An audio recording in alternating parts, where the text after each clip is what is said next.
What up, people? We're back. Extra time. Obviously, we know the season has come to an end. Another season come and gone. Man City Premier League champions. Liverpool worst champions in Premier League history. Uh, Apparently, Ollie's had a dreadful season. I don't know. Chelsea stumble over the line for top four. Well, Spurs stumble Chelsea over the line for top four. Rachel, how's it been for you? How's your year? Well, yeah, your Premier League year, your season. How's it been? Uh, I think it's in hindsight, it's better than what people expected from the beginning of the season. So I think from that point of view, I think United fans can be quite positive because I, for one, did not expect us to finish in the top four this season with the transfer window we had. So I'd say it's quite a good, it's a good result for us to be second. And that I know some people are disappointed with the whole, we were top of the league and 21 and 21 and all that nonsense, but I don't think people really I don't think people really believed that we were going to win the league over a team like City, who were ridiculously good. So I think coming second is great for us, to be honest with you. And we were comfortably second as well, in the sense that we had no worries really about coming out the top four. So I think that's a positive for us. Hmm. You're laughing at now. Tweets of the week. I mean, I think morning prime and Rachel, hope you've been well. Thanks, Shane. Good luck, Shane. I think United have been quite interesting this season, to be fair. Mm. But yeah, Will's back here. Hi, Are you there, Will? Yeah, I'm here. Hey, Will. Eating some bread. How's your Fred bread? That makes no sense. Bad joke. Move on. Anyway, speaking of Manchester United, Bryant, how's Hi, Ollie been for you guys this season? Oh man, I mean, it's been an up and down season, really, hasn't it? I mean, I feel like United have had some really high highs and some low lows this season. Like Ollie was really disappointing in the Champions League, and I think that there were some points in the season where United probably didn't do enough as well. But I mean, every season that we've had under Ollie, we've progressed in terms of points and in terms of league finish. So there's positives there, especially considering how a lot of United fans were not super happy with the way that this summer went. I thought Ollie did a pretty decent job with the squad, all things considered. Probably the worst thing that he did with the team was continuing to play Fred and McTominay every single week, which got quite difficult. But overall, I mean, I think Ollie's done a great job this year. I think Cavani, one of the players that United fans thought was going to be one of the worst acquisitions that we made in the summer, ended up being incredibly pivotal in the run-in to the end of the year for United. So we've progressed really well, and I think he deserves a lot of credit for that. Yeah, I think a lot of people are probably happy with us finishing second. Like as Shane says, finishing second is good, and obviously if you win the Europa League final, then that's great. So I think it's a pretty positive in the end. When you look back on the season and how things sort of went, there were times where we were so bad in terms of performances that to think that we finished second is pretty crazy, to be honest with you. Yeah. Prime, are you all right? Prime's struggling over there, man.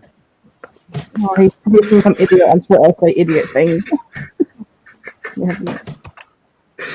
Yeah, I have. But to be fair, I think Man United have been, in all, it's been a good season. Like, a lot of United fans, at least ones I know, whether it be like the likes of you, Bryant, and Rachel, or people I see on Twitter, no one predicted you guys to finish in top four. The pundits, rivals didn't. I did, but again, I thought it'd be a thing where you would fight it out with Chelsea for third or fourth. And I said fourth because I'm a Chelsea fan. I didn't think you guys finished second, comfortably second. I a lot of props has to be given to Ollie. Whether he's good enough to win the league title is a bit redundant because United's squad is not good enough to win the title. I think keeping Ollie to build for another year or so is a good thing, especially since there's no manager out there currently available that would be a massive improvement.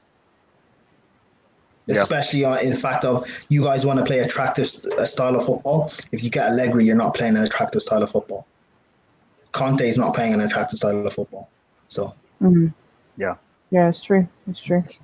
Yeah, it's been a tough season. I think this season more than at least in my opinion, I feel like this season more than some others, Ollie's come under a lot of criticism. Like this season, I think that, and that's completely different from like the Ollie outers and things like that. Like that's not really criticism. That's just agenda based nonsense where it doesn't really matter what he does. But I think overall, like United's away form in the league has been excellent, but their home form has been awful. You know, and it's one of those things like that contributes to like the up and down kind of pieces of the season. So if United can go on and win the Europa League final, it will be the single most successful season that a Manchester United manager has had since Sir Alex Ferguson. Like a combination of league finish and trophies at the end of the year. So Ollie will have to be given credit for that, regardless. Like if he's able to accomplish that, regardless of what you think about him in his qualities as a manager, and hopefully that will lead the board to back him and to help retool the team to take those steps forward to actually challenge for the title next season. So, yeah, I agree. Yeah. Do you know, I kind of disagree with this comment about missing the fans at home because there have been quite a few bad performances at home when we've had fans there, and there's a lot of booing at halftime in terms of like not like really bad, but you can tell sometimes the fans they would get so frustrated, and you can hear the frustration in the fans' voices, especially when we weren't playing particularly well. So I don't know if fans would have helped that much with some of our performances, if I'm being perfectly honest. I don't know what you think, Ryan.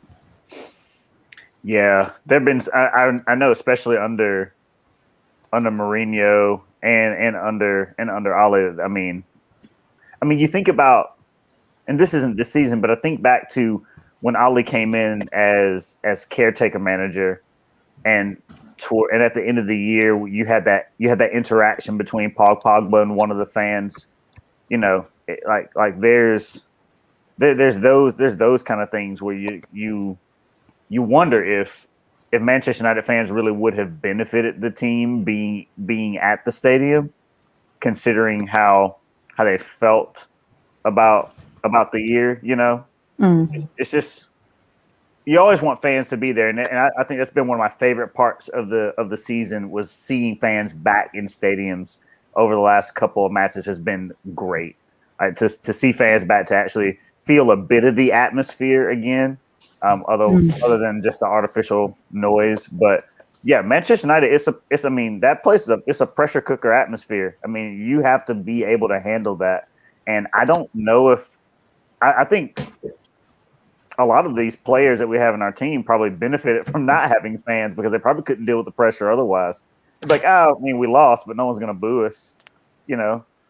Like they lost 6-1 to Tottenham, or they lost to Crystal Palace on the opening day, and no one was able to boo them after the game was over. No one was able to scream at them or do anything like that. So you can just kind of be frustrated with the performance and move on. So I don't know.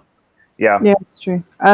Just before we go to the next caller, who's been your player of the season for United? I mean, for banter's sake, I want to say Fred. You know, because of how good he is. No. I want Luke Shaw, and I think for me it's because of the story behind it. Like he has impressed so much, and it's frustrating to one degree because you're like, well, where's this been recently, but I mean, it goes to show like having a bit of competition in your position is going to it can elevate performances. And I think Luke Shaw, knowing that Tellez could come in and take his position from him, really stepped his game up, and he's been excellent. He's been excellent this season. I'd also want to put Cavani up there as well, just because of the run-in towards the end of the year. He's been pivotal when goals have dried up from the likes of Rashford and Martial, who never got going this season at all. You know, Cavani's up there as well. He's been very pivotal. So, but for me, it's been Luke Shaw, and I think he won Players Player of the Year. So you know, fully deserved. He's been excellent. Yeah, I agree. Luke Shaw's for me as well, just because he's been consistently good this season. I think a lot of our players have had dips, like large dips in form. But Luke Shaw's been generally consistent. I think he's had probably a couple of bad games. But yeah, I agree with you, Luke Shaw. Anyway, thank you, Brian, for calling in. Yeah. Always great speaking to you. And we'll move on to the next caller now. Hello, Ramsey. Yo, what's happening? Ramsey? What's happening? You good? Yeah, we're good. We're good, thank you. What did you want to speak about? Yeah, not bad. Season's finished. Arsenal season finished a while ago, but season for everyone else has finished today. I think I just want to put some respect on Pep Guardiola's name. Like, I know because maybe the Man City fan base isn't maybe as big and as loud, that we're not hearing it as much as we did last year when Liverpool won the league. But like, obviously the pressure was on for Man City to win the league as much as it was for Liverpool to retain it, because Pep Guardiola obviously was trying to, you know, they say it's, you know, the hard thing is to do back to back, but it's also very difficult to come back after winning so comfortably, then lose. Like, well, they won it comfortably, then they won it tightly against Liverpool when it was 2 years ago by a couple of points, and then to obviously lose it comfortably last year, to come back again, it's a massive achievement. And also at the start of the season when they lost 5-2 to Leicester, but I think that was before they bought Diaz, and it just looked like it was going to be one of those seasons where they're going to fall short again. Obviously that was very, very early on. But like, since that game against Chelsea at the Bridge, it's literally been non-stop. Like, Pep has been drilling those guys to win, like not just get through a game, but win every single game. And they went on that run and they won how many games in a row? Like, that's one of the best runs we've seen in the Premier League. And I think it's slightly gone under the radar because it's Man City and you kind of expect it. But like, genuinely talking about one of the best runs we've seen in the Premier League campaign to win a league, up there with, you know, the Chelsea, when the Chelsea had the clean sheets way, way, way back under Jose. Like, that's one, you're talking about one of the best runs. And that simply won them the league. Like, genuinely, like, I know it's people, we laugh about Man United being in the title race, but if City weren't as good, they would have been in the title race. Genuinely, they would have been. Like, it would have been close. But Pep drilled them to basically end it. Like, he drilled them to end it. And essentially, the Liverpool result, which again was a dominant performance against one of their title rivals, just it's mad. And obviously, they got the money, they got the players to do it. But there's one thing doing it, and another thing. No, it's not one thing having the players, but it's another thing doing it. And yeah, man, like Pep's done a madness this year again. So yeah, he's a brilliant coach. I think he's just the best in the world at the moment. Like, I know a lot of people said Klopp because of what he's done at Liverpool, but for me, Pep's the best out of all of them. He's really is a phenomenal manager and coach as well. I think he's ridiculous, to be honest with you. And I hate that Man City have him. You kind of feel like he needs the Champions League, this one with Man City, just to get that one over the line without Messi, just to get that off his back. Not that he ever dwells in it, I guess, but we all probably think, you know, how good are you really if you ain't won that Champions League without Messi? To do it with this squad, where there's pretty much no standout striker with the squad all season, this will probably be, he'll probably say it as his biggest achievement, I think. Even though they probably came into the Champions League as favourites, it's one thing to come in as favourites, but they've been favourites for a few years now, at least to be challenging. But to win it, and don't get me wrong, he hasn't won it yet. But winning this Champions League, that for me, that will seal it. That will seal the deal for me. I know Klopp done very well at Liverpool, but you kind of feel Liverpool they can win the Champions League. Like they won it. They won it when they won it with Rafa. It was like it was a thing where you weren't that surprised because it's Liverpool. You know, they have that sort of knack of doing it, and obviously Klopp's done it as well. But yeah, for what Pep's done with this squad, and he's obviously still got a long way to go in his career as a manager. Like he could go on to be even better. So yeah, for me, he's the best man. He will definitely be the best manager in the world if he gets it done on Saturday. Do you think he will? Do you think Chelsea will win, or do you think City will win? My gut feeling is City. Be will careful. win. I'm just being honest. I'm just being honest, bro. I'm just being honest. My gut feeling is City will win it, and I'm a Pep stan in it, so I want City to win it. I do want City to win it, but the problem is, I will sit in the same position when Chelsea won the last Champions League. I did not want them to win that Champions League of Bayern Munich. And I was like, oh, they have and again, I came into that final thinking that Bayern Munich will win it because of the quality of players. Like they were the favourites by far. They should have won. I still think they should have won that game anyway. And that they didn't do it. And listen, again, in a one-off game, and obviously you go into this game with looking at the season, looking at Chelsea losing to Aston Villa, Man City winning 5-0. Everyone's going to just assume that Man City will win it. Like they're in the best form. They got the best, essentially they got the best squad. Just makes it sound like Chelsea could come up and do that thing and just and do the job, man. But no, I'm putting Manchester out there. I'm gonna say I think Pep will do it, man. I think because he needs it so much, I think he'll do it. If it was a case where maybe they won it before, then I might edge for Tuchel on this one. But I think he needs it to complete his time at City.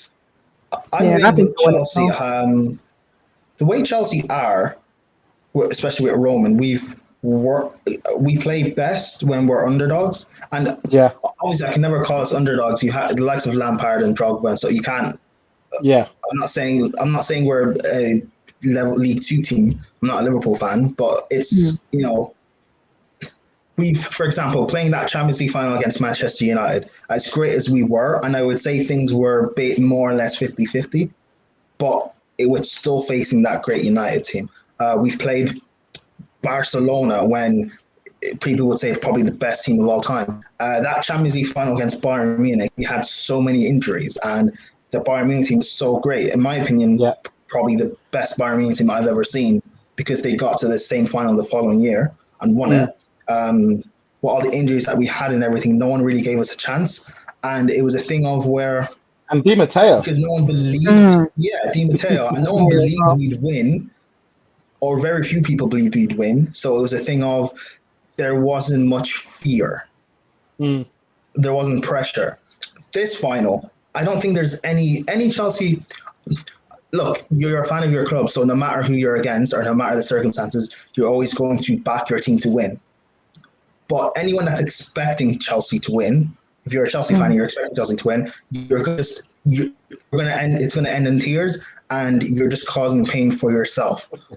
Yes, I've gone around and I've said Chelsea will win it, and I do believe we will. However, I'm not going around expecting it. And if we lose, then I'll be sad. I'll be angry because it is a Champions League final. But it's a thing where I'll kind of it's again, this City team is actually very good, and they've built it for 4 or 5 years now. That up against Guardiola, Chelsea have so many deficiencies. We can't finish.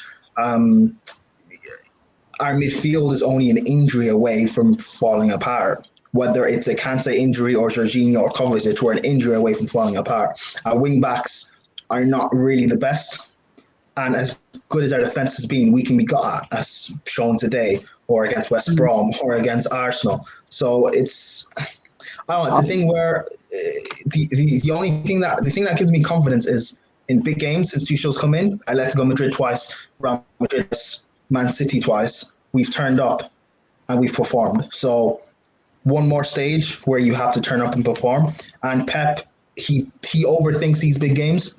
And it could be a thing where we've beaten them twice already.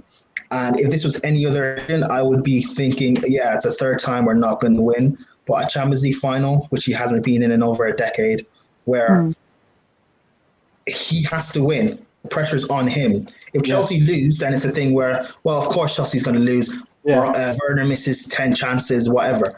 But the pressure's on this Man City team, this great Man City team. The pressure's on Pep. He hasn't won it in over a decade. He can't win a Champions League final without Messi. He couldn't win it with a Bayern Munich team that won a treble before he came. So it's on Pep to do it. And I think we'll do it. I think we'll go over the line no matter what it takes. But My question on that for you is, who's going to be a match winner? Who's going to be the one? That's my only issue. My only issue with Chelsea is I look at it and I say, who is going to be the one? Because in that Champions League final against Bayern Munich, even though Bayern Munich were the favourites, there was still Didier and there was still Lampard on the pitch. Like, you knew there was if there were a chance fell to either one of them, and it wasn't even prime. I'm not even talking about prime Drogba at the time, but you could just even still give him that one opportunity, and Lampard give him that one opportunity, and it could have just gone in. And obviously, if it was. But I look at Chelsea and I think, who is going to be that guy to do it? Who could do it? Okay. Obviously, we've got number 11. It's not Drogba, but Werner will be important on the night in terms of his pace and movement will be a constant threat. I know he misses chances, but he will be a constant threat. Mount has turned up for us in big games, and hopefully he should be a presence of sorts. We've got Havertz, who's kind of, I guess, maybe coming into form. Ziyech turns up in big games for us, and he especially turns up against Man City. Giroud is a big game player, but he hasn't been playing lately. And the thing about Giroud is, if you don't play him consistently, when you throw him in, he's going to play bad. And it could be a thing where if he comes off the bench in this final, he'll play bad because he hasn't got a run of games.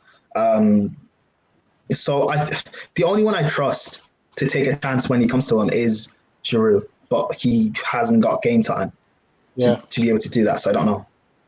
I think N'Golo Kante is the key for you. Like if he has a good game, you just need someone to put the ball in the net, because I think he has the presence to control a game.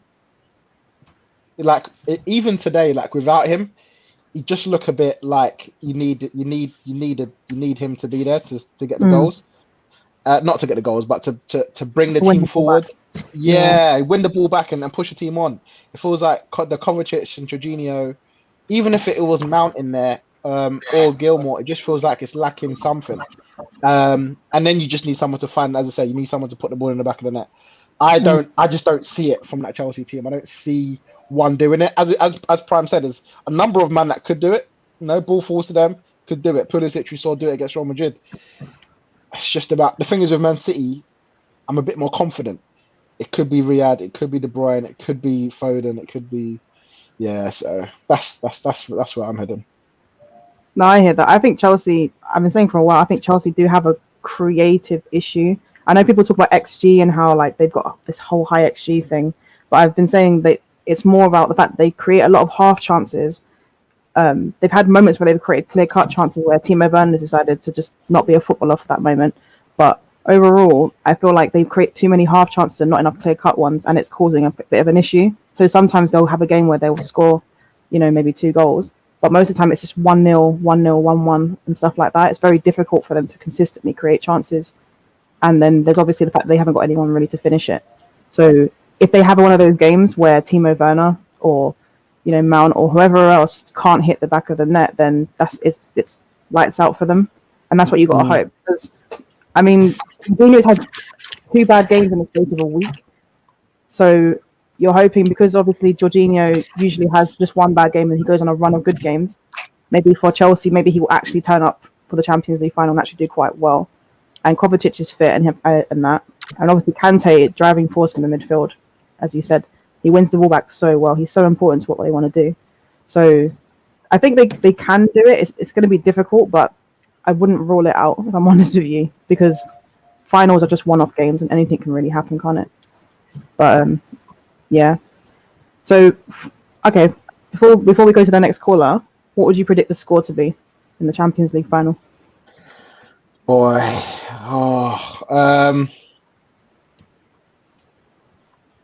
2-0 to Man City. 2-0 to Man City. That's where I go. Yeah, Pep to write his name down in folklore history. Man City to write their name in history as well. Yeah, 2-0 City. That's fair. Prime, what do you think? Huge. Yeah. I mean,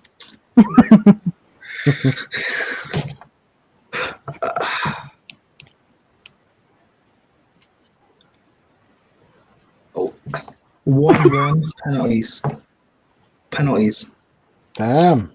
Yeah. Okay. Do you want to go? On the night or going to extra time with penalties. Do you want to go? Our last two Champions Chelsea's. Yeah, Chelsea's last two Champions League finals have been penalties. So. That's fair enough. That's fair enough. Thank you for your call, Ramsey. Really appreciate that. Good talk. Take care. Yeah, take care. Cool. Thanks, Ramsey. Oh, penalties would be so nerve-wracking.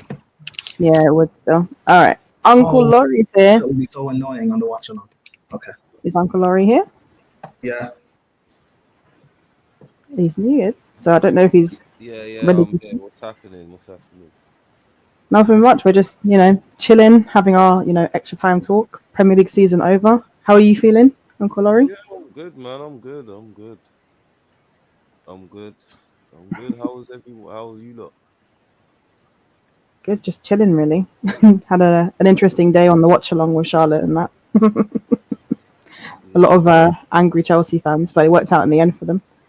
Trust me, I was on Egals with Lambs, and boy, I was watching. Very entertaining. Lambs on a rant is hilarious. Like after I saw the Jorginho one, it was last week, the FA Cup final. Oh my gosh, she needs to do that more often. It's ridiculously funny. Trust me. No, I hear that. Yeah, no, just reflecting on the season. On a whole, like not just us, because we know we're pathetic, but on a whole, I just feel like it's been a very underwhelming season, and I'm very worried that next season's going to be just as bad. The reason I say that is because literally a couple weeks time you've got the Euros starting, you've got Copa America, so the South American players, the three that are there are going to be in that tournament. So, and you've also got the Olympics. So, do we really see the levels? Do we see anyone stepping up to compete with Man City on that basis? I think that even if Chelsea and United or even Arsenal, any of those teams, including Liverpool and that, I think even if they do have a good transfer window, I still think City will be favourites, and I think City will retain the title because that squad has been built for like 4 or 5 seasons now, and they look like they've sort of balanced the attack and the defence to the point where they're actually quite difficult to beat, but they're also still great going forward. So I don't think there's going to be any team that will take the title off of them. But I think that if Chelsea have a good window, I think they'll challenge until about February, March maybe, and then they'll fall off and City will just win it. But I don't think anyone will take it off of them personally. What about you, Prime? Do you think they'll retain the title to City? Like, do you think anyone will challenge them? Liverpool won't challenge next season. I think Chelsea need to do their business, and so do Man United. If something tells me if City don't win the league, that United would do it. Really? Wow. I don't. Again, because the whole thing with the Euros and the Olympics, it's something tells me dark horses they could do it. Especially if City win the Champions League, they might be a thing they'll just be fatigued and tired, like it'd be like a hangover, and they just won't be willing to challenge or anything, or they might not be that bothered. I don't know, because I feel like I think 3 players will mean that we'll probably get top 4 and win a title. I mean, not win a title, win a trophy, like a smaller trophy, maybe.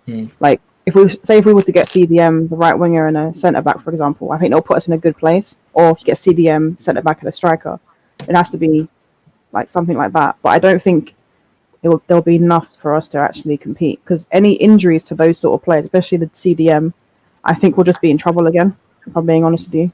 So I don't know. I don't think we'll challenge for it. I think maybe we'll be up there around February, March again, like the whole Chelsea thing, but I don't think we'll take it off City. I don't think our players have the mentality for it.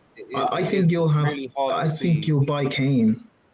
I think you'll buy Really? Kane and maybe a DM or maybe a centre back. But I think you'll get Kane, and City will have an off season. So it'll still be a challenge, definitely. But City will have an off season, and United will have so much goals from Kane, so much match winners, so much. Like look at this season from Spurs. So many games where they should have lost or got draws from, Kane managed to just kick them out of the gutter.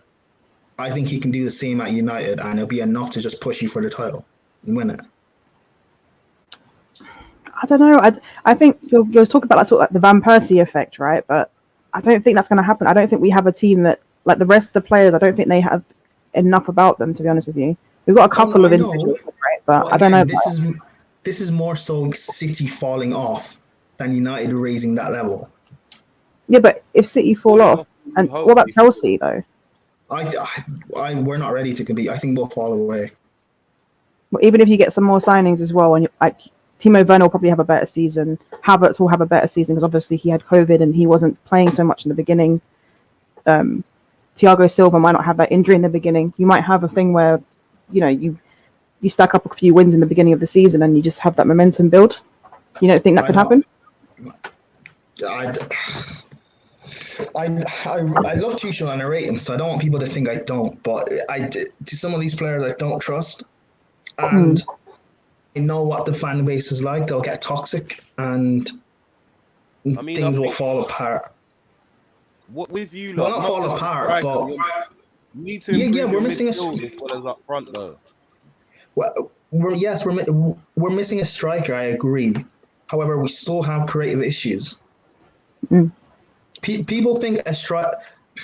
Yes, It's a not striker. a striker that's going to solve your problems, though. You need. No, you need I a know. better I agree. balanced I midfield. agree. That's my point. It's not just a striker. No, you need. There's some players in this team I still don't trust. I still don't trust. I still don't trust. Well, I still don't trust Rudiger. Really, I still think there are mistakes still there, and they could cost us. Mendy's been brilliant, so I'm not going to badmouth him. But I don't know yet if he's actually a world class striker or a world class goalkeeper, I should say. Sorry. There's a lot of question marks I have with the team. James and Chilwell as wingbacks are not on the level yet. There's still a lot of questions I have. So I think we need another year with these players because they're young. They don't have the experience yet, and this isn't a squad full of experience. It's not like Lampard had Ballack and Terry had Desai and Carvalho to learn from. It's not, and I know Tuchel is an experienced manager, but he's not Pep Guardiola. When Mourinho came, yes, he wasn't as experienced as Wenger or Fergie, but he had just won a Champions League, and he was so cocky and arrogant and so new that he was able to do it. And plus, the Invincibles fell off, and I don't think United at that stage. I can't remember United at that stage, to be fair, but I don't think you guys were at a stage to win the league, were you? We were going through sort of a rebuild, weren't we? Adjustment and that. But to be fair, let's not take away the fact that Mourinho is an exceptional manager. And sometimes those managers, even if they haven't got a lot of experience, they could be so exceptional that they can do something very, very special. You know what I mean? I agree. Look, again, maybe I'm wrong. And if I'm wrong and Chelsea win it, then I'm happy. But there's just some players I just thought players in this team I don't trust. And it might, how when Pep came and it took him a year because he brought in so many players, then the next season when he pushed on and won, maybe this is one of those things for Chelsea where next season we will win the league. But what also contributed for Pep was Chelsea didn't continue on with Conte. So that was our second season with Conte. We didn't push on to try and retain the title. Man United, obviously, they were in shambles with no. That was Jose's first season, wasn't it? Yeah. Yeah. Okay. So, and you guys finished second. Yeah. Okay. So yeah, there's no. I don't know. I just don't trust it. I just don't trust these players, and I don't trust our board to build properly. I'm a pessimist, maybe, but I hear that, but like if you're putting United in as dark horses sort of thing, then our board is worse, and our players are worse in terms of mentality as well. Not all of them, but a lot of them are. So it's kind of weird. I think Chelsea would sort of be in the same boat as United, assuming they both get their players. But United have less chance of getting players though. Yeah, I know. And look, okay, again, my thing is if you get Kane, I've seen Kane do things and just pull Spurs out of games. And I've seen United this season and last. Like, for example, look at that semi-final against Sevilla, where if you had someone like Kane, he gets you that goal and you win it. Or this season against Liverpool, I know it's 4-2 against Liverpool, but if Kane was playing, you probably win the game or at least get a point. Or when you played Arsenal earlier in the season and you lost 1-0, Kane was playing, you win the game before Arsenal scored on. When you guys played us twice, if Kane was playing, you beat us twice. It's having a world-class striker in those moments that can get you extra points. That you're 30 points behind City, I think, or something. Those games I've just mentioned where Kane can get you wins from, that puts you close up to them. Yeah, but you can say the same thing about Chelsea, and you can say the same thing about Liverpool. Yeah, I know, I agree, but so, I don't know. I just don't trust. I don't know. It's just again, maybe I'm probably overthinking it, so ignore what I'm saying. But yeah, I don't speak for all Chelsea fans apparently. So yeah. So apparently, Vibes FC does not like Rick the Red from United Stan. Makes him want to punch the screen, and man legit wants him Zimmer frame Manda to start every week. Yeah, I think he's a big lover of Mata, isn't he? Mata, Matic. Well, Daniel James isn't a Zimmer frame Manda, but you know, the other Might two. as Yeah. well be, because how shit he is. Might as well be a bloody Zimmer frame player. Hey, put respect on Will's favorite player's name, Fred. That makes no sense again, but it's all good. We need 4 players in the Well, side. we can talk about Ancelotti actually. Like, what do you make of Ancelotti? Obviously, Everton have had their own issues and that, but what do you make of the whole? Where did they finish? Everton actually in the end. I don't Isn't it? No, I thought Arsenal finished 8th. Hold on. Oh yeah, maybe we 9th finished then. 8th. We stayed where we was basically. They finished 10th again. That's mad.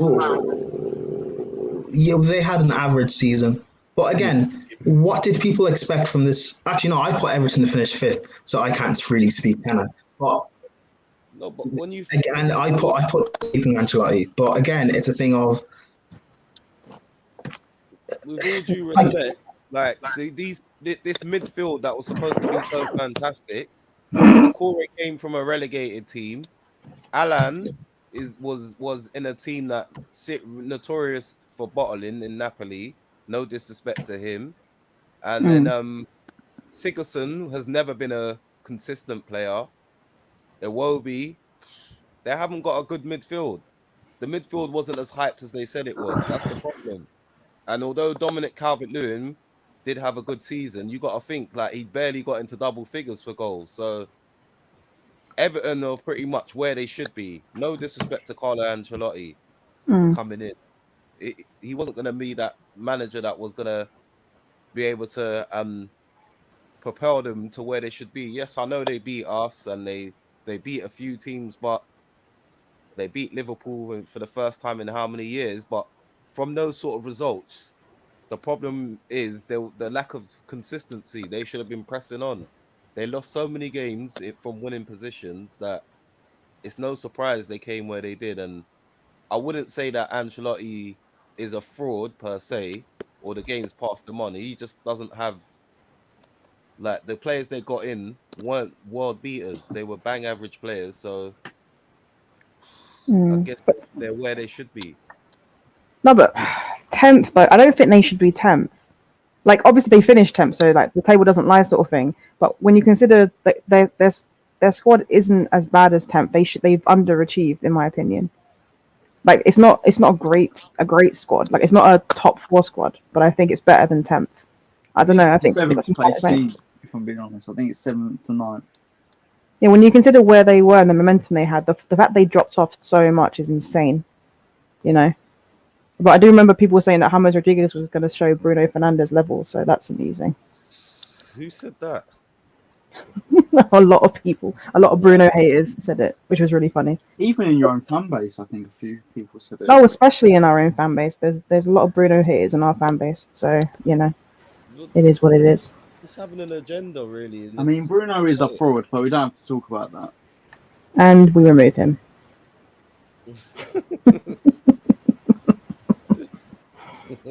That's what happens, Will. That's the first time Rachel has ever removed me from a stream. That's it. No, I'm kidding. Apparently Rick the Red said Mata is miles ahead of Bruno. I mean, He to be is, fair, though. he was. I'm joking, obviously, I'm was. Not now, obviously, but I think Mata as a overall football player was better than what Bruno is now. Of course he was. Mata 7 years ago was definitely better than Bruno. Yeah, but not now. Obviously, Mata is. He hasn't got the legs. Emphasize that when you say it. Mm.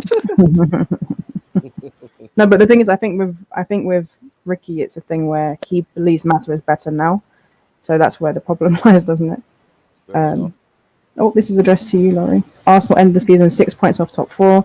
You only needed to win 2 games, man. This team is going to kill me. And we know what games they were, Dizzy.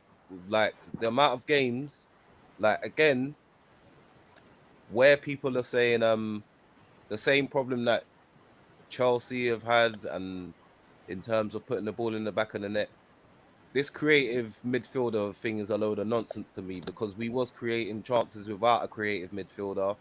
We just wasn't finishing our dinner. If you look at some of the games, we would start off all guns blazing. We would like, granted the chances were off target, but we was creating enough chances that we should have been beating some of these teams. And a lot of these teams that beat us were dog shit, man. And it's just embarrassing. The home record itself speaks for itself. Like, I can't even remember how many games we lost at home. But to be letting teams beat us at home from our own errors, hopefully that's the one thing that we can iron out.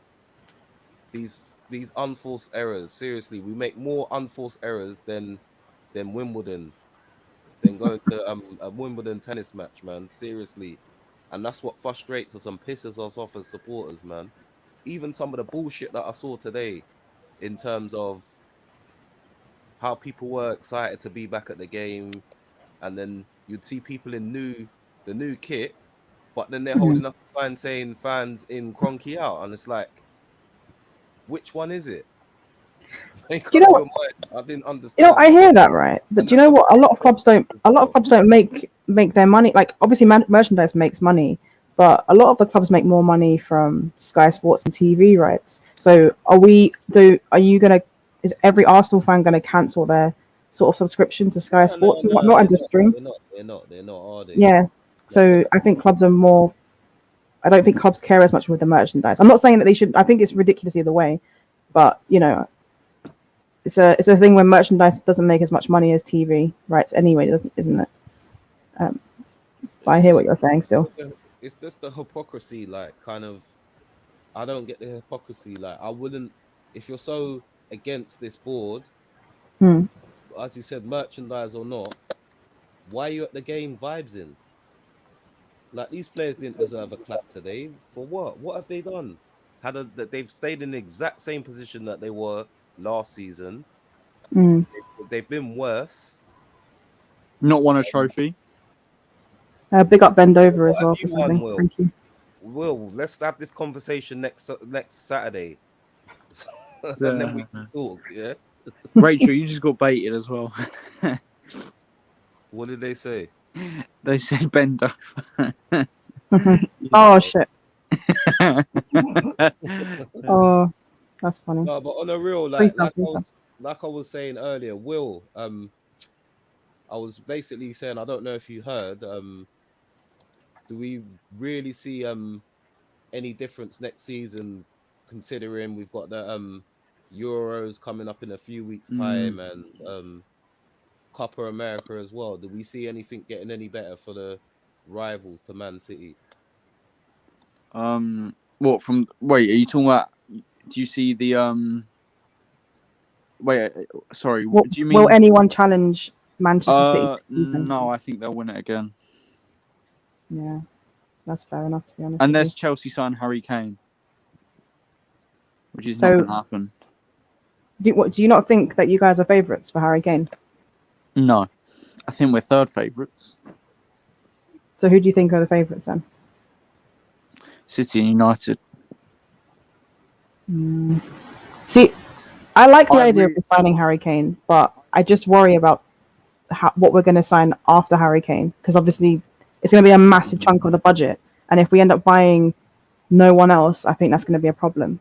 I really do see United just getting Harry Kane and maybe a couple of deals like you got with Tellez and things like that. I really see that. Because it's just... I see us... If you get Harry Kane, I think Chelsea will get Sancho. That's fair. Would you be happy with Sancho? Yes. There's 4 players I want this summer. Lukaku, Sancho, Varane and Tchouaméni. Tchouaméni's already going to be a done deal, so my opinion on Tchouaméni doesn't matter. So, if he wants to come to the club, he looks like a decent player. Bring him in for depth. I'm not even gonna lie. I only heard about him this weekend, so I've watched him play a few games. This hype that's surrounding him, is it something to believe in?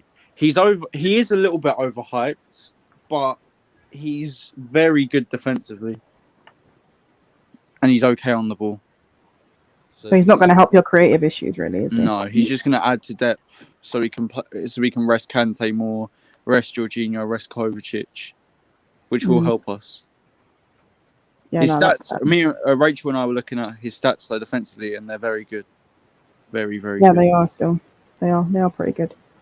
Dizzy says some United fans say Bruno passes the stats test but fails the eye test. Would you guys agree? You can see why he frustrates, because as good a season he's had, he's still not been there for when it's really, really mattered. In all fairness, he hasn't turned up in the big matches. I think that's what it is. Why he divides a lot of the Man United fan base. No, that's fair. I mean, depends on when like obviously the big 6 sort of games, people seem to think that's when it really matters. But he's turned up in games where we've performed poorly as a team, and he's basically dug us out, and he's won us the game as well. So I guess he has turned up when it really matters as well, if you know what I mean.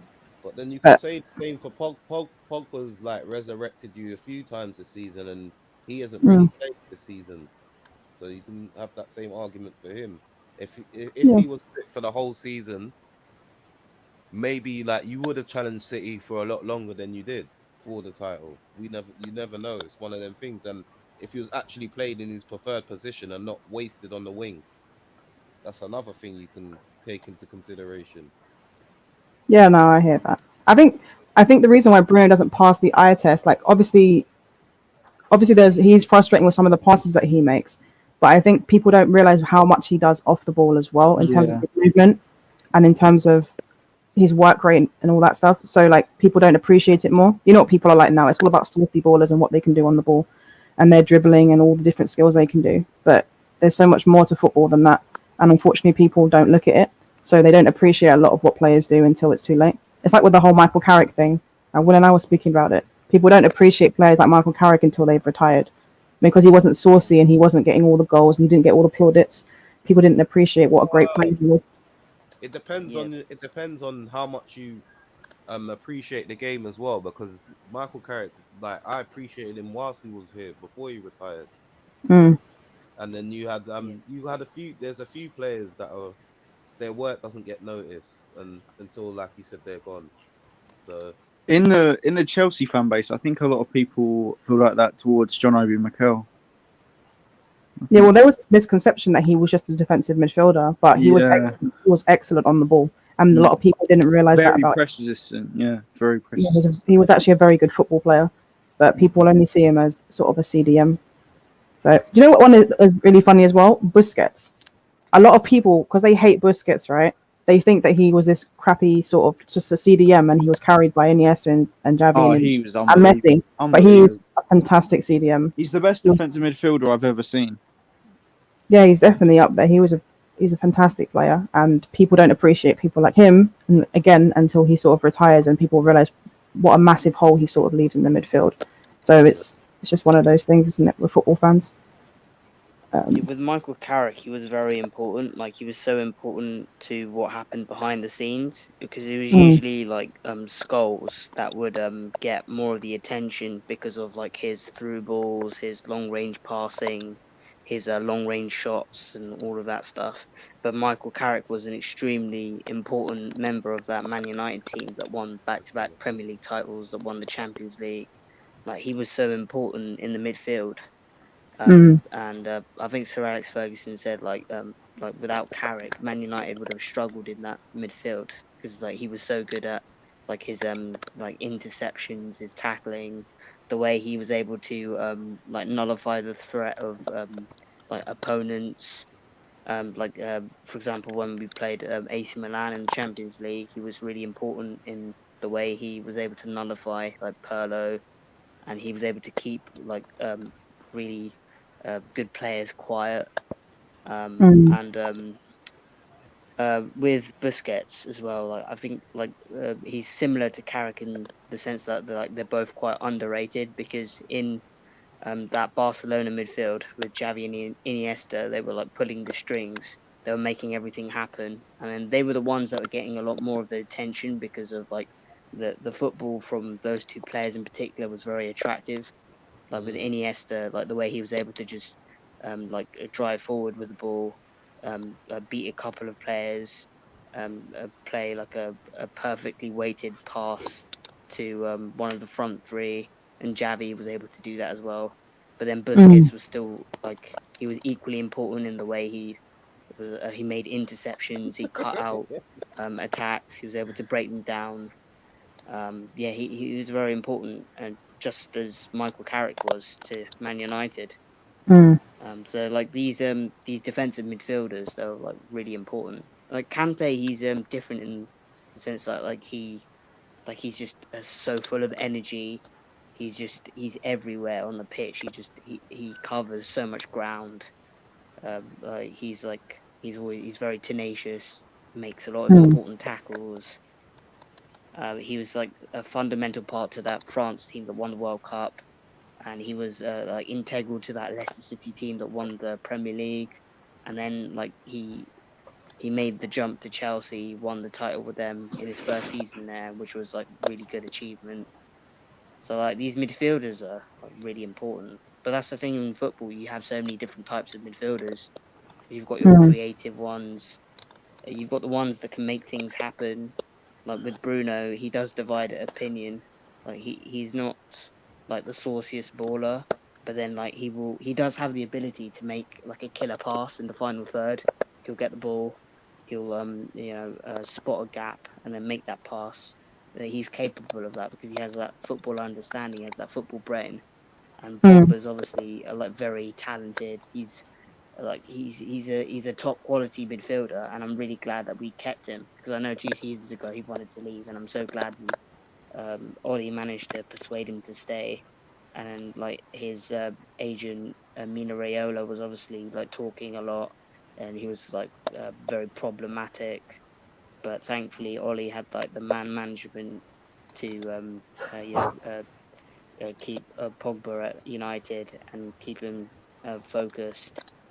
And Pogba's been like very useful to us in games. He scored some huge goals, like that goal against Milan as well. Came on at half time, scored the goal, won us the game. Like that was the deciding goal that ultimately sent us through into the next round.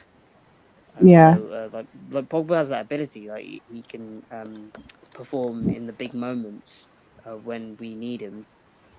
And because it can be frustrating seeing like when Bruno gives the ball away sometimes when he Yeah. makes like sloppy passes.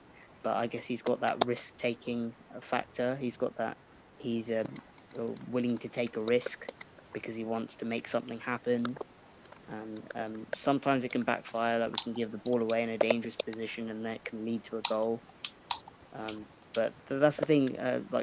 Passing sideways and backwards, it's safe, but it's not always the best approach. Like if you want to win a game and if you want to score goals, if you see what I mean. Yeah, no, I hear that. You know what is I don't know. I have my thing about midfielders at the moment. I find that too many midfielders are too limited. They don't seem to have this ability to do multiple things that you'd expect from a midfielder. There's that all-in-one midfielder is hard to find, and like Yeah. to develop one, there's no patience to develop midfielders to do that anymore as well. Yeah, I they're think, too specialist. when you Welcome, Gooner Express, by the way. Nice to have you here. when Thanks, Emil. when you think of complete Big up, Gooner midfielders, Express. I think of Marco Verratti instantly. But Yeah, I think he's one of the few at the moment. There aren't many that can do a bit of everything. Like box to box midfielders now are sort of separated into defensive box to box or offensive box to box midfielders, where before it was just box to box. You could do everything, but now they sort of split it. There's one more that I can think of. Florian Neuhaus from Gladbach. Can defend, score goals, assist, pretty much everything. Yeah. He's underrated, but if he goes to Bayern Munich, everybody will know who he is because he'll light it up. yeah, he's likely to go to Bayern Munich, isn't he? Because Yeah. I swear Marco Rose said he's not going to take any players from Gladbach to Dortmund. So. Liar. That's a lie. He'll take Marcus Thuram, but he'll take Thuram, probably Ginter as well. Like he'll take them all. Take them all. Gagandeep It's really asked, annoying guys, that- what's your thoughts on Atletico winning La Liga and Lille winning League One? With Atletico, in fairness, it was theirs to lose. They were on top for so long, so they had to win that, or they would have just been fraud of the season. So Yeah, 100%. as for Lille, in all fairness, people can call Poch a bottler, but we don't know what difference Poch being there at the start of the season would have been in essence to what Tuchel was doing with them. So can't really call that on Poch. And in fairness, with that league, people call it a farmers league, but with all due respect to Paris, no one can compete with them financially. So on the flip side, it is embarrassing for them not to be winning that league. But if you remember at the start of the season, they were losing games left, right, and centre. So they had to catch up. They were catching up ground from the start of the season as well. So there's a lot of different ways to look at it. But It's crazy though, because PSG's sort of squad is so far ahead of everyone else's, but it seems to be a mentality issue with some of those players. And I think with PSG, their defense is rubbish. their squad's Yeah, overrated. that's true as well. They don't have any good fullbacks. Their centre backs are okay, but you take Marquinhos out of that defense, and they're just terrible. Yeah, I don't rate Kimpembe at all, but a lot of people seem to rate him. Really, you don't rate Kimpembe? No, but Every time I've played him, he's made a PSG mistake. squad is overrated. Like again, the defenders, you've got Marquinhos and Kimpembe. You've got Carrera, who's trash, and then there's barely any other centre backs. The left back is Juan Bernat, or that young. I don't even know his name. Bernat, Bakker. Yeah, Bakker. That's it. Like they're all the fullbacks are trash. Midfielders, the only good one realistically is Verratti. And I don't rate. Herrera's decent. He's all right. Nah. Yeah, I don't know, but I don't rate average. Pereira. United He's obviously on released him loan. for a reason. Don't rate it. He wanted to leave. He wanted to win like the league, I guess, and he wasn't going to do that. But even even when you look at the forward options, but look at their forward options as well. We shouldn't have let go. You've got Mbappe and Neymar, who are too obvious. Icardi's trash. Di Maria's all right when he plays because apparently Poch don't particularly like playing him for whatever reason. And then Moise Keane, who's on loan, he's done well, but he's on loan. And if you think Everton are just going to let him go back for cheap change, they're not, because Ancelotti's not stupid. So their team really isn't that good. Like, if you take Mbappe and Neymar out of there, they wouldn't win Yeah. Ligue 1 a lot. Like, That's they true. genuinely That's struggle very to true. even challenge for it. Which is crazy, though, isn't it? When you consider the amount of investment they've put into that squad, Exactly. it's crazy to think that their squad isn't that good. To be honest with you, Yeah, they spent like 200 and something on 2 players, as in each. Want to win the Champions League, and they can't even do that. So But Yeah, yeah, it's the only nuts. reason they beat Bayern is because Lewandowski was injured. If Lewandowski was playing, I think they would have won. those There was Oh, like it'd have one been. game It'd they have had like been. Did you over see how 30 many chances they and- created? They just couldn't score. Yeah. If they had Lewandowski 30 was over there, 30 they'd been like chances or 4-0. something, yeah. Easy. Yeah, no, I hear that. Yeah. Oh, Sky can PSG be were big quite Ben. fortunate. Yeah. Sorry, question for the panel: which one of the signings who have failed to deliver to their expectations this season will shine next season? Partey. yeah, I agree on that. Timo Werner. I think he's delivered. I think he's too underrated. He hasn't obviously delivered. I know that, but amazingly. everyone says he's. I know, but everyone says he's a flop. So they'll truly Yeah, see true. Timo He is Werner a next flop. season. If we don't win the Champions League, he's a flop. If we win the Havertz. Champions League, he isn't a flop. I think Havertz is going to be a next very special season. player, if I'm honest. Yeah. There was another one, but I'm I forgetting think who you it guys is. could see. I think you guys could see Danny Van de Beek. Thiago at Liverpool. He hasn't been given enough opportunity, Donny. Like that's the annoying thing. Yeah, well, He's a Havertz has very had good player. COVID. Thiago Alcantara. Easy. That's an easy one. He'll do well Oh, next season. yeah. You know, Thiago should have done Will and I much were better, looking at to be honest. Thiago's stats. I know, like, obviously, we're not like stat buffs here, but statistically, he's actually not done too bad, and he's been played out of position. So I think when you have Fabinho next to him next season more often, you're going to see a much better Thiago. Because against us, him and Fabinho bossed the midfield. So I think there'll be a massive improvement there, to be honest with you. But Donny, yeah, I think if we get a CDM, then we'll see the best of Donny. And until then, I don't see it. Are we just going to ignore the fact that Jorginho got top scorer for Chelsea? That's just embarrassing. Yeah, 7 Premier League goals. Lol. That's crazy, by the way. Not one of your players got Zuma's how many joint- goals. 10 goals. Yeah. Zuma's joint third. That's actually hilarious. That's the That's point, embarrassing. guys. Half the season. Yeah, Right, this Dizzy says pretty poor, yeah. Chelsea should get a guy like Calvert Lewin. What do you guys think? Chelsea He'd fans? work. He would work. But I don't rate Calvert-Lewin technically, but I think he suits how we play. I think he'd be They good with should, Werner. but just go and get Lukaku if you're going to go get Lewin. Yeah, he Probably probably be about the, cost he's a going to lot. be about this. He's going to be about the same price anyway. So Yeah, no, I agree. Mm. Yeah. I'd rather Lukaku. Yeah, no, I hear that. Yeah, he's Prime, had a what about you? brilliant season for Inter. Yeah, he has got. Do you know what the thing is with Lukaku? Like, I What still is see the this. question? So I still see very similar things to what he did at United. To be honest with you, but I was going to ask Prime, what would you be happy with Calvert Lewin in the summer?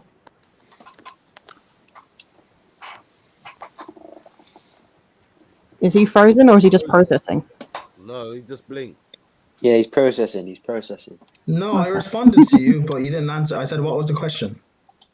And I said, would you be happy with Dominic Calvert Lewin in the summer if Chelsea got him as a striker? What if we can't get our other options? Yeah, because he suits the players and system that we have, or we can evolve to. So yes. How many goals did he end up with at the end of the Wait, season? Rachel, why are you laughing? What side's now? You tell me, Prime. Okay, cool. Yeah. How many goals did Calvert Lewin end up with? Was it 16 or something? I will check. Let's have a look. He had a good start to the season, if I remember. Yeah. Yeah, he did, but he sort of fell off. And didn't he get injured? I think he got injured. I don't think he'll make the England team for the Euros. I don't think he will.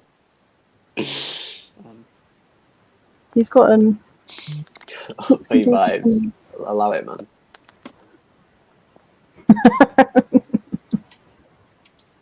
Oh, did he said he doesn't mean signs Calvert Lewin? He means sign someone built like him and his style of play. But yeah. No, it makes sense to be fair for Chelsea to go for someone like that. I understand it, but I think They've there's got better Giroud. options out He'll there. do.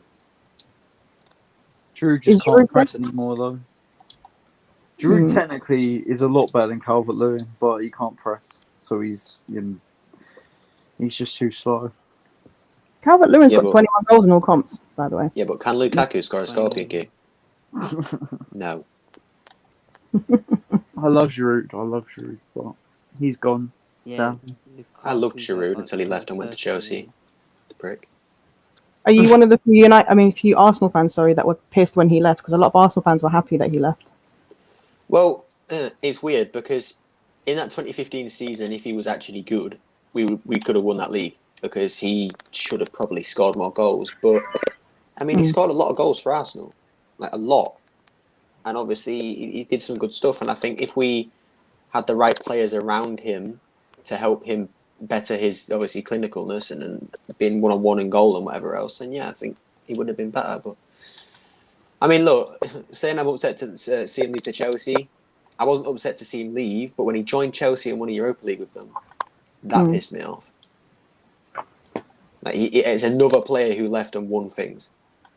So No, that actually makes sense, to be fair. I think he's an underrated player. I think he's like Will said, he's very good technically, and he scored some ridiculously good goals. I mean, he could break Henry's France record. So I doubt it because they won't let him play anymore. But he was close. Yeah. I don't think he'll get that many Team games. rates him, doesn't he? He plays him. He played him in the World Cup. He's not in the Euro squad though. He got dropped to Benzema, No, which is no, a good idea. Benzema. Wait, should did be he in actually there. get dropped from the whole squad? Yeah, Giroud's not in it. Wow, Mm. I thought he Yeah, dropped someone else. Benzema's had a much better season, hasn't he? No, he didn't drop. I think who did he drop for Benzema? It wasn't Giroud, but Giroud just never was in it. Like he never even got chosen in it. Mm. They dropped someone else. Might have been Martial or something, maybe. Oh yeah, Martial was dropped, I think. But he doesn't deserve to be in the France squad anyway. Martial, he's been As long as Marcus Thuram's in there, I don't care. Because Marcus Thuram's the best French player ever. That's fair. I expected Martial to be a lot better this season. No.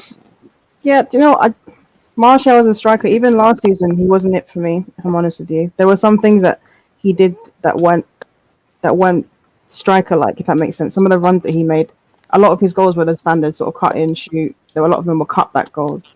He still didn't make the strikers' runs, as Indiana sort of bangs on about anyway. But he'll probably have a good season next season because he tends to do that. He tends to have a season where he's good and then a season where he's not so good. So who knows? It's too inconsistent. Yeah. I like him as a player. I think when he was at his when he was playing left wing and he was dribbling and he was taking on players and creating chances that way, I enjoyed that Martial. We haven't seen that this season. He sort of bulked up and sort of lost his pace a little bit, which is annoying, to be honest with you. But It's just frustrating because he's a very talented player, so I expect him to do a lot better. Like he's clearly capable. He's a very good dribbler. His hold-up play is good. He's got all of those aspects of his game that are nice. But it's just it's just a shame that for the goal scoring, he doesn't hit the high numbers. Because a player of his quality should be getting 20 plus goals a season.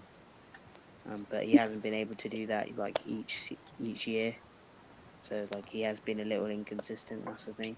Because at Man United, to be a good striker, or to be a striker at Man United, you need to be scoring a lot of goals. No, I hear that. Gunnar Express, how do you feel about Arsenal season overall, and sort of where you think you'll be at with the summer and next season? Well, in terms of rating it on a scale of 10, maybe 0, because it's just been diabolical. One of the worst seasons probably in Arsenal's history. And I mean, in terms of this season, I don't know what else there is to say. I mean, people still somehow find a way to protect the manager, and I don't know how. But in terms of what we need for next season, I mean, Terry asked me this earlier on a Twitter space. It's difficult. We need so much. We need a new owner, a new manager, new recruitment. We need a new director of football. We need new players in pretty much every position. And again, it all goes down to the owner. But the fans today, again, the protests were dead today, so the fans aren't choosing to get the owners out. So whatever comes our way, we've got to accept it. But terms of players, we need a new right back, whether it be Hakimi, Emerson Royale, someone like that. As long as it isn't Lamptey, I don't really care because Lamptey just isn't good enough. Like, I don't rate him that much. And then obviously a new centre mid, because I think with Partey, when Arsenal fans got gassed when he signed, a lot of Arsenal fans were still saying that we need someone else, because if you actually watch his Madrid games, he relies on Saul and Koke to play well. He's one of those kind of players. He's a complementary player. Yeah. So us not signing anybody else with him was just silly. So whether it's Basuma, whether we somehow nick Samari off Leicester, but I doubt that'll happen. But someone like that, I mean, Basuma would be great. He wouldn't be my first choice, but I'd love him. And then a backup left back. I want Josh Doig from Hibernian. I don't think anybody else will really know much about him, but he's a good young left back. And then a new striker, because I don't see Arteta playing Martinelli up front, which he should. And Aubameyang for me is finished as a top level finisher. So whether it be Ivan Toney, someone along those lines, then I think we'll be all right.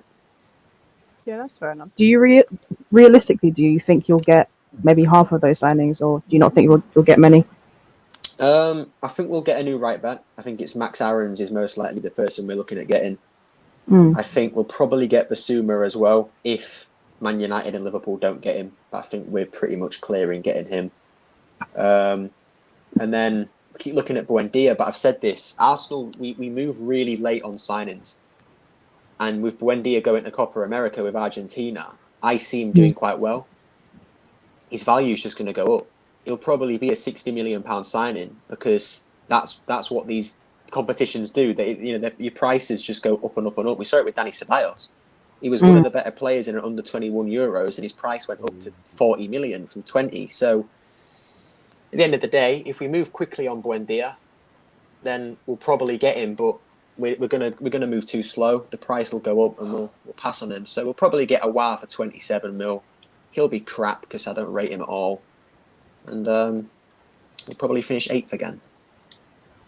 I hear that. With Aouar, I've looked at a few. I don't watch like the French league often or anything. Will tells me that he's decent. That he's quite a good dribbler, but like he's very pleasing on the eye, sort of thing. But in terms of, he doesn't seem like he's a very consistent player. No, he's not. So it might be interesting to see how he adapts in the Premier League if you get him. As well, like, They bottled top 4 today as well, or Champions League. They bottled it. So. He's not there mentally. I thought it as was well. the His top 4 discipline is not teams to that get great. it. Really? What do you mean? Like, does he get booked and sent off quite a lot? He's got the tendency to like be reactionary. Yeah, he lashes out, like a bit like Zaha, like when he just gets angry all the time for some reason. I think Laurie with Aouar, I think he's a little bit like Zaha in a sense that he thinks he's the best player at his club. Like, he thinks he's the best guy there, and maybe he is. But him thinking that he's the best guy there and that he deserves better, he's gonna get angry like that. And again, this is kind of why I don't think we signed Zaha, because obviously the whole Pepe thing was different. But even after we signed Pepe, we still looked at Zaha. But we said no, and I think that was because we looked at his attitude and said, we've already got Mustafi and Kolasinac and these kind of people who are arseholes anyway. It's probably not wise bringing in Zaha as well, who's a stroppy little twat. Because that's the way I describe him. He's very stroppy. Yeah, he doesn't look like he enjoys his football anymore. Like, he doesn't look like he's happy with anything, which is crazy. Like, I don't know. I expected him to sort of leave Crystal Palace, probably like, maybe not last season, but the season before, and it just didn't happen, obviously. And then he just seems like he's very unhappy in general, which is really sad, to be honest. And Eze's a new poster boy, so yeah, Eze's better than Zaha. So, but he's out until at least the end of the year, maybe even more than that. So, which is a shame because he's a very talented player, Eze. I like watching him dribble. He's one of those players that you just like watching on the ball. I really like him, to be fair. He's very confident. Dizzy's got a great point in that comment, by the way. Great point. It's like they call him Josh Dog. It's true. Like, Man United are linked to Sancho and Kane, and Chelsea with like Haaland, and we're linked to bloody Emi Buendia and Joaquin Anderson from Fulham. And yes, Anderson might be a good centre back, blah blah blah, but it's not Varane and Ramos, is it? Again, like Chelsea and that are being linked to. So, No, it's true. how the mighty have fallen. no disrespect to him, but we sign a French defender who will be into the third year of his five-year contract, and if he doesn't get played next season, then it just says it all. Wait, what? Oh no, Welcome, Laurie, repeat Realist. that back. I didn't know. No, hold on, Yo, Laurie, repeat that back. I didn't know. Repeat that back. He's gonna be into the third year of his 5-year contract and still not get into the team. Then what was the point in Saliba. signing? Who's this? Saliba. Saliba. Oh, Next year is his third No, year. I'm sorry. If he Yeah. doesn't, no, but if he doesn't play, I'm be pissed because he's done so well at Nice this season. He literally scored today. Like, yeah, I know it's like he scored, but like he's been really good. You check his stats, you check the eye test, everything. He's been insane, and the Nice fans love him. They want to keep him, so we've got to play him. I'm sorry, if we're not keeping David Luiz, he has to play games, and this is why I don't like Arteta because. Like with Joe Willock, I'd love to bring him back and play him, but I'd rather sell him because I just don't see him getting game time. Yeah. well, that's fair No, enough. no, I Newcastle just wanna keep wanted hold you of to Willock. repeat it. I just wanted you to it's repeat third, it. yeah. It works for my my agenda. Thank you. Oh, big up Gem as well in the chat. Realist, how are you doing? yeah, I'm good. How are you guys doing? Yeah, big up realist. We're good. Right, realistic. Chilling. Yeah. Mhm. On that Saliba point, and obviously I've said it for time now. With Saliba and Gabriel, you cannot play two young centre backs in the Prem. It just doesn't work. It's a liability. You need that experienced centre back. But then, what experienced centre back could you sign? I was thinking of Johnny Evans, but you can't sign him. David Luiz, obviously I wanted him gone because of the amount of mistakes he made. I just cannot forget that record he broke when I think it was 9 penalties he conceded in the 1920 season. Mad. If it is, yeah. So we need an experienced centre back. I don't know which one who, but I'm just fearful that if Arteta does play Gabriel and Saliba in a centre back pairing next season, it's just going to be it's mad. I think there'll be a lot of mistakes in there, maybe, because obviously they're Yeah. not experienced, as you said. No, I hear Yeah. that. Are you optimistic for next season at all? Do you think you'll get some good business done, or do you think it's just going to be another sort of shit show? No, me. I've always said that not just for Arsenal, but I've said every club's position in the table depends on what summer transfer business they do, and if Arsenal do good or great, I don't know which, because Josh Kroenke is coming out with a lot of shit again, saying he's gonna spend money. I don't believe him for 1 second, but if we somehow spend about 100 to 150 million this summer, which we probably won't, then I expect us to get top 4 next season. Because if you're going to spend that amount of money, you have to get top 4. No, I hear that. I don't know. It's really weird, isn't it? Because there's so many teams that need to rebuild. I'd say City will probably add maybe 1 or 2 players, but every other team needs about 3 or 4, don't they? And whoever does the best transfer business, you'd think that they would make it into the top 4 and progress. But even then, it's not guaranteed, is it? And there will always be one team that spends a lot and then just underachieves anyway. So it's going to be really interesting, not just the summer, but in terms of how teams are going to progress next season. Yeah. So it could be crazy. It could be one of those ridiculous seasons again where teams that spent a lot of money just underachieve, and then someone else sort of challenges. You know, Leicester will probably flop again in the end as well. They'll just be a nuisance for a little while, and then people will just swat them away, just like this season, which is crazy as well. But I don't know. It's a difficult one. Uncle Laurie, are you optimistic for next season? I think I know the answer, but Not really. yeah. Not really. Like, I don't know who's coming in. I don't know if we're gonna get the players that we need. Our midfield is. People are saying our defense, but for me, our midfield is my biggest concern. Because the midfield is so light, it's unreal. And if we're getting rid of all these players, like, I don't want Guendouzi back in the squad, although he did all right. Herrera just didn't work out, so that's 2 midfielders already automatically. The Willock thing, obviously, we don't know what's going to happen with him, but our midfield is just literally like, and then to be losing Odegaard and Ceballos, not that they really had the impact that we would have hoped for. Literally, we need at least 3 or 4 midfielders to even think about competing for top four. So like, it's all well and good for me us strengthening in other areas, but our midfield is just literally light. It is so light. It's unreal. It's a cloud. Our midfield is a cloud, man. That's the only way I can describe it. It's that light and fluffy. No, I hear that. Dizzy says our midfield is Partey and Inshallah. Even with the Inshallah, I question it. some B-Tech Inshallah. You know what? I don't know where the Grealish rumors have sort of come from or who's sort of started this whole thing, but realistically, do you think you can get him? I'm not in it. No. And even to be honest, I don't want to spend 80 million alone on Grealish. I don't think it's the worst possible thing for Arsenal, but I don't think it's a good idea. I think you're just doing what Arsene Wenger and Arsenal did for all those years, where we had an attack, but we never had a defense. And by the time we saw the defense, we had no midfield.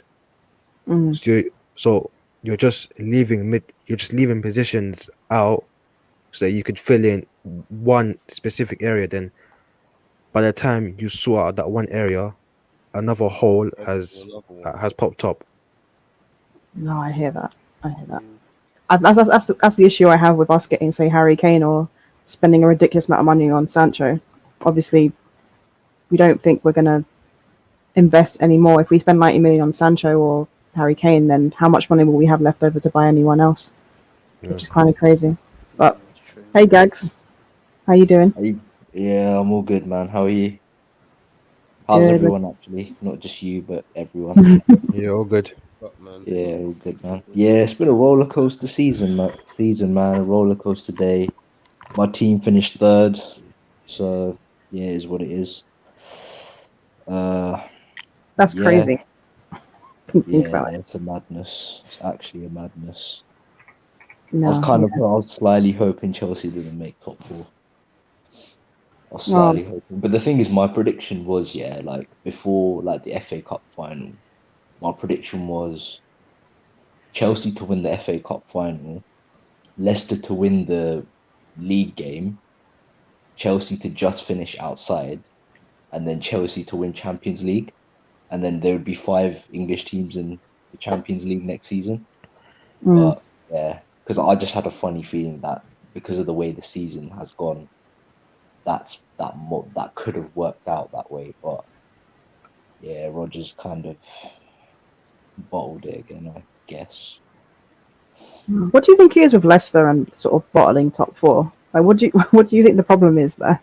But it's just happened so many times now. Like, I think it's definitely a mentality thing, because how many times can you be in that position and just like not get over the line?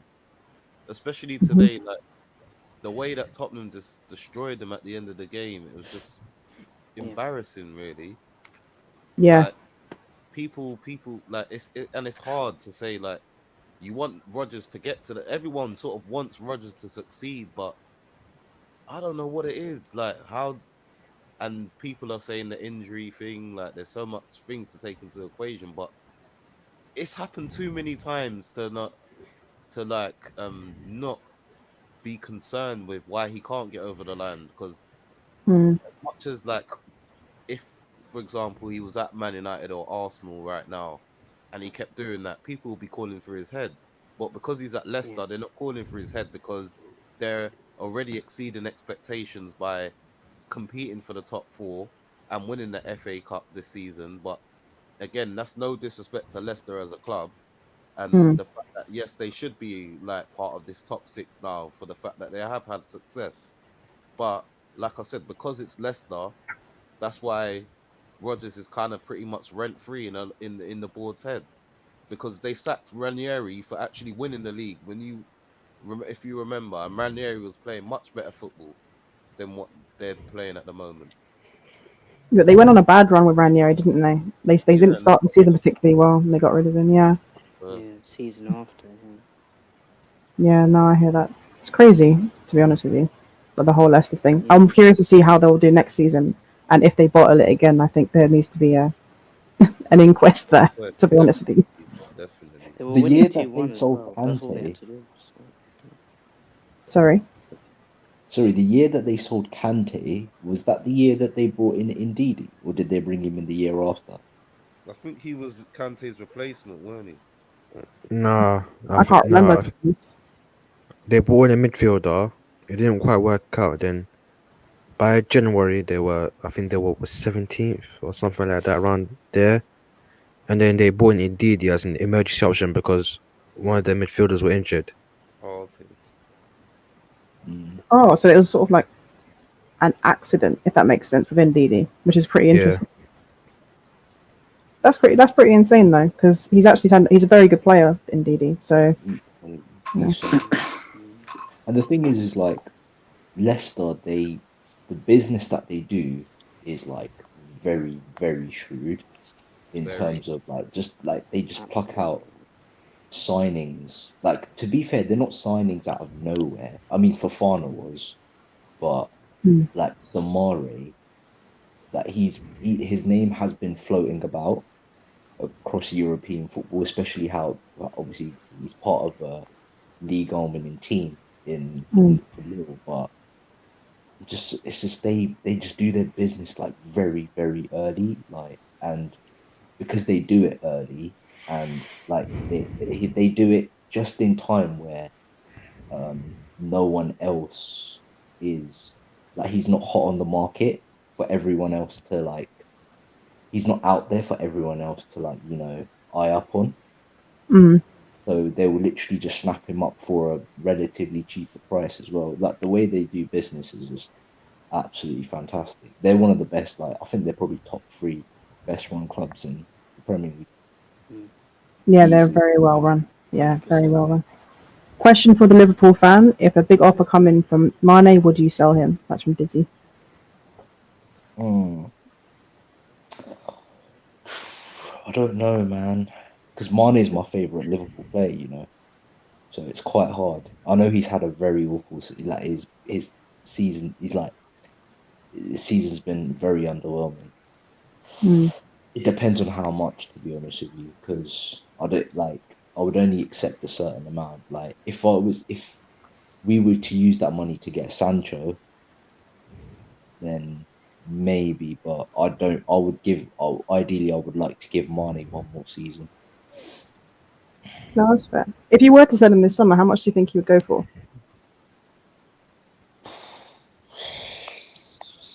In this COVID climate, this market probably,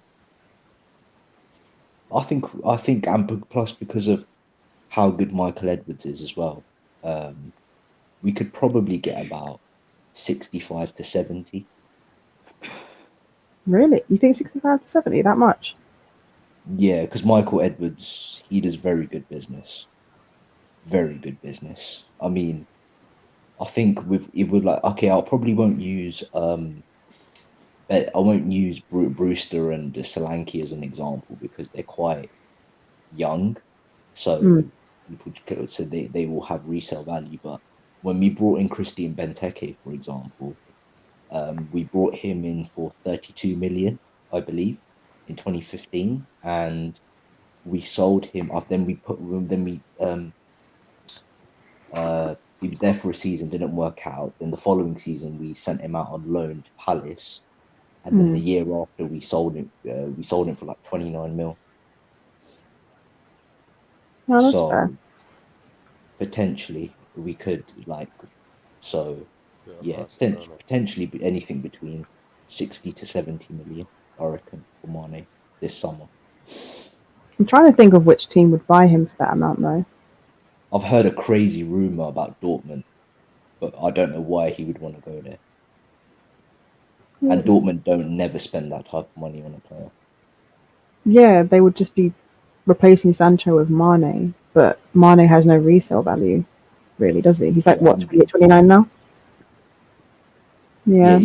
He's 20. He's 29 this year. Yeah, he's 29. Yeah, I don't see it. I'm not sure. Maybe like there probably might be clubs. I mean, I know PSG are in for Salah, but I don't know. I don't think Salah will leave. Do you think? I think it's a good time to sell at least one of them. To be fair, just to get. Yeah, no, You know, but this is what really annoys me about FSG, to be honest with you. Like, I could understand the buy to sell model when we were where we were 3-4 years ago, trying to cement ourselves as a top 4 team, Mm. and then obviously compete for leagues and Champions Leagues.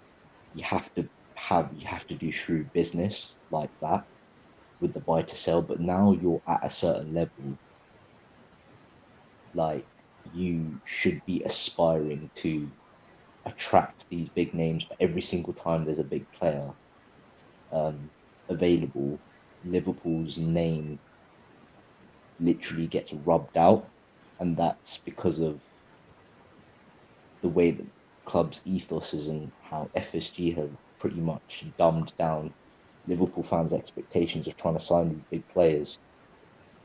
And it's really annoying, to be honest with you, which is why I'm very anti FSG, to be honest with you. I think they got very lucky with Klopp, because at the time when Rodgers got sacked, there were 2 candidates. There was Carlo Ancelotti and Jurgen Klopp. And obviously Ancelotti is a type of manager who always wants to come in and have certain guarantees in place in terms of profile of players and certain budget that he would like to spend on players. And because of the FSG buy to sell model, Klopp was pretty much the perfect man for that model, because he's done it at Dortmund, where he didn't spend barely anything, won back-to-back league titles, won a league and cup double, took Dortmund to the Champions League final, built that team from a top 10 Bundesliga team to a title-winning Bundesliga team to like top 2 in the league, literally from like ground up. So it was just a perfect profile of manager at that time. So I think they got lucky with FSG, and obviously having Michael Edwards as well, who does shrewd business. And then I think the perfect time for us to, because when we were at our like top of our power was when we won the Champions League, and any club of the size of Liverpool should strengthen in a position of power. And that summer we brought in Sepp Vandenberg, Harvey Elliott, and Adrian on a free. A goalkeeper, a player, by the way, who's never been bought for a transfer fee in his life. I didn't know that. That's funny. Yeah, Adrian's never been bought for a transfer fee in his entire life. It's kind of And then, embarrassing. obviously, in the summer, fast forward a year later, we got very lucky, actually, the year we won the league, that we didn't have any injuries to any major players. So, and then it was never really going to last. And then we sell Dejan Lovren. We go into the season with 3 senior centre-backs, 2 which are very injury-prone. We don't replace Lovren with a centre-back. Van Dijk gets injured. Yeah, that's it. Matip gets injured. Gomez gets injured. So 3 senior centre-backs out for the rest of the season. It took Matip to get injured against Tottenham, which was, I think, 2 days before the transfer window shut, the January transfer window, for FSG to act. And even then, we brought in Ben Davies and Ozan Kabak. And we brought in Ben Davies for 1.5 mil, which we recouped back by sending Minamino out on loan, whose loan fee was 1.5 mil. No, that makes sense, to be fair. That's a... So this is what we're dealing with when it comes to FSG. So no, fair. You definitely should have strengthened when you won the Champions League. That was a bit nuts, to be honest with you. And the summer just gone wasn't great either. Absolutely, like bonkers how we didn't strengthen. Like it's an absolute because the thing is when you're winning at the time, you don't really think of these things, but when things start to go wrong, like you realize. And even going back, but the thing is, this has been going on under their ownership since they bought the club back in 2010. To be honest with you, I could go for like I can talk for hours, to be honest with you. Some of them, but obviously there's other talking points, so I will let others obviously pick up a talking point. So yeah. Yeah, to be fair though, we've been going for an hour and a half anyway, so I think it's time for us to sort of end the stream. Plus, Prime has to go on Midnight Vibes anyway, don't you, Prime?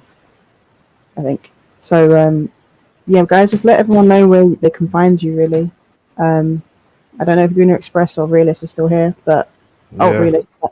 Yeah, Gooner Express. Let everyone know where they can find you. Yeah, on YouTube at the Gooner Express, and then on Instagram and Twitter at Gooner Express _. And thank you for letting me on once again, guys.